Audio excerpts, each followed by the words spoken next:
رسول پاک علیہ السلام کی بارگاہ میں حاضر ہو کے ایک شخص نے کہا تھا حضور دل بڑا ڈاڈا ہو گیا، اور صحابہ محسوس کرتے تھے، صحابہ اس بیماری کو سمجھتے تھے، یا رسول اللہ دل سخت ہو گیا کیا کروں؟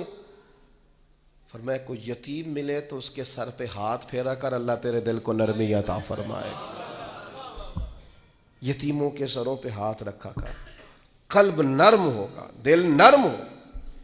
دیکھیں اللہ تعالیٰ نے حضور کو حوصلے کا پہاڑ بنایا ہے۔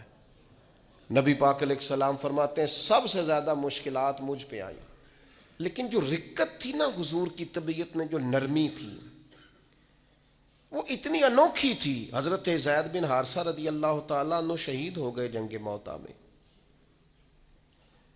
نبی کریم علیہ السلام ان کے گھر آئے، حضور صبر کا درس دینے والے، 500 کے قریب کم و بیش احادیث و آثار آپ کو ملیں گے صبر کے عنوان پر، 100 کے لگ بھگ آیات ملیں گی، حضور صبر کا درس دینے والے۔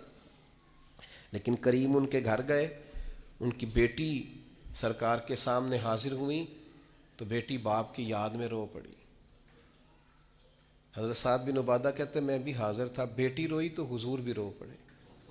میں نے عرض کی حضور آپ بھی روتے ہیں، یہ آنسو آپ کے بھی نکل آئے؟ تو حضور فرمانے لگے یہ ایک محبت کرنے والے کے لیے اظہار محبت ہے۔ یہ جو آنسوؤں کا نکل آنا، یہ جو دل کا نہ، بلکہ حضرت سعد بن عبادہ ایک دفعہ بیمار ہو گئے تھے تو نبی کریم ان کو بیماری میں دیکھنے گئے تو ان کو بیمار دیکھ کے حضور رو پڑے۔ یار یہ حالت ہو گئی ہے اس کی، یہ نرم دلی نبی کریم کی، رقت قلبی، حضور کے قلب اطہر پر جو نرمی ہے، سخت نہ ہو، ڈاڈی زندگی نہ گزارو۔ اشداء علی الکفار، کافر کے لیے سخت ہوں گے، رحماء بینہم، آپس میں تو مہربان رہ کے وقت گزارنا ہے۔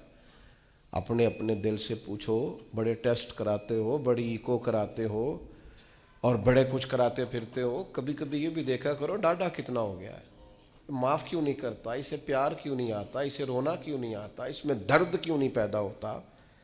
یہ بھی تھوڑا سا دیکھا کرو کہ اس کا معیار اس حوالے سے اتنا سخت کیوں ہو گیا ہے، اس میں نرمی نہیں آتی، کسی کے لیے تڑپتا ہی نہیں، وہ بھی کوئی دل ہے کہ دل ہو اور تڑپ ہی نہ ہو۔